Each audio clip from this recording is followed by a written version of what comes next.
The gavel slams, and Karen's voice cuts through the room like a knife through butter. Sold to the lady in redder, so you thought, honey. Her laugh, sharp and performative, echoes in the packed auction house, where Marcus stands, fists clenched, his life's work slipping through his fingers. He built that house every nail, every shingle with decades of sweat and sacrifice, only to watch Karen, the real estate vulture, swoop in with her foreclosure expertise to auction it off.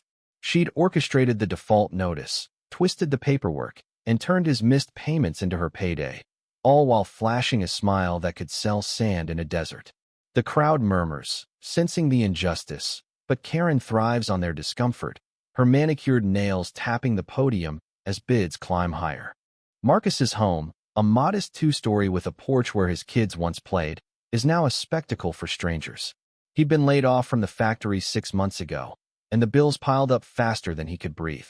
Karen, with her glossy brochures and predatory instincts, had sniffed out his struggle like a shark smells blood. She'd called it business, but Marcus knew it was personal. Sneered when he begged for an extension, her eyes glinting with something uglier than greed. You should have planned better, she'd said, as if his life was a spreadsheet she could balance. Now, she's center stage, auctioning his home to the highest bidder, her voice dripping with fake sympathy as she describes this charming fixer-upper. The crowd, a mix of bargain hunters and curious locals, eats it up. Marcus feels his chest tighten.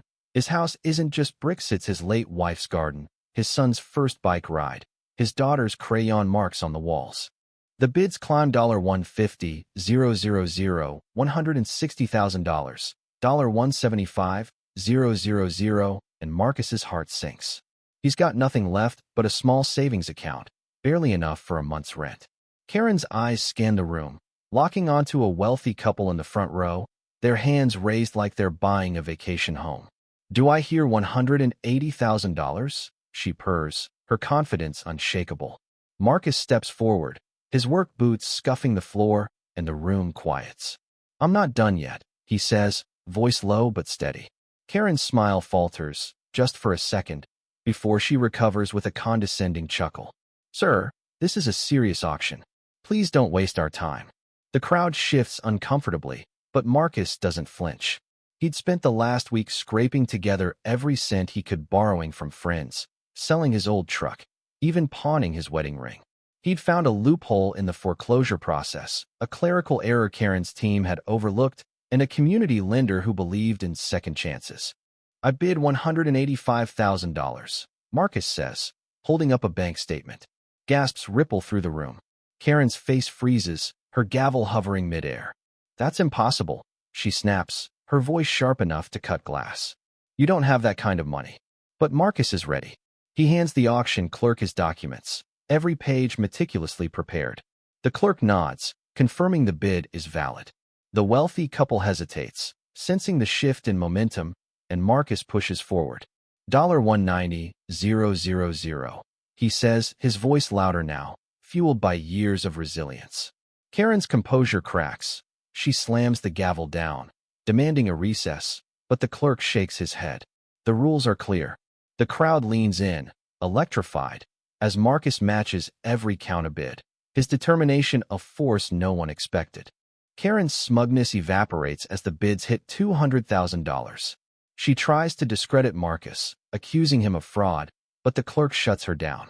The room erupts in cheers as Marcus's final bid stands unchallenged. Sold.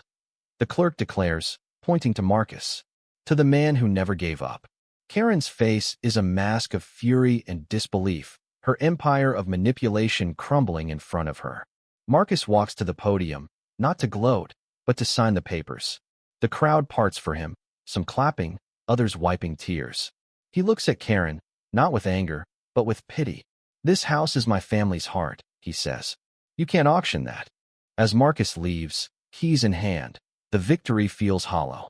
The house is his again, but the scars of the fight, his emptied savings, his pawned ring, his kids' shaken trust linger. Karen, humiliated, storms out, her heels clicking furiously. The crowd disperses, whispering about justice, but Marcus knows the real cost. He'd won back his home, but at what price?